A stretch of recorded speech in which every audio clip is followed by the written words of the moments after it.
What's that one time you had to handle a ridiculous employee complaint? So, I'm working in HR, and one day I get an email from an employee complaining that someone keeps taking too many pens from the office supply cabinet. At first, I think it's a joke. I mean, pens? Really? But no, the email goes on to describe how the employee has been keeping a tally of how many pens this person has taken over the past month. According to the complaint, the culprit was taking at least 5 pens a week and had probably already hoarded a stash worth hundreds of dollars in office supplies. Naturally, I'm intrigued and a little confused, so I call the employee in. They sit down and in all seriousness, start explaining their case. I've been keeping track, and I'm just concerned. I don't think it's fair that this person takes so many pens. It's just excessive. I've counted at least 25 pens in the last month. I try to keep my composure and ask, so this is really about the pens? They nod, leaning in closer. Yes, pens are expensive. They don't grow on trees, you know.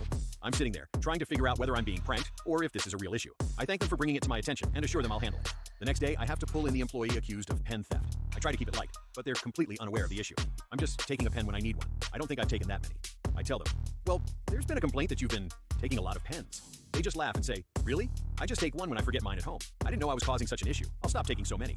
I look at them, realizing that the pen-related drama might be the most bizarre complaint I've ever had to deal with. I tell them, it's fine, just maybe be a little more mindful in the future. When I wrap up the conversation, I walk out of the room, feeling like I've just navigated the most ridiculous office conflict ever. A few weeks later, I catch a glimpse of someone walking around with a giant stack of pens and wonder if we should implement a pen allowance to avoid any future wars over office supplies.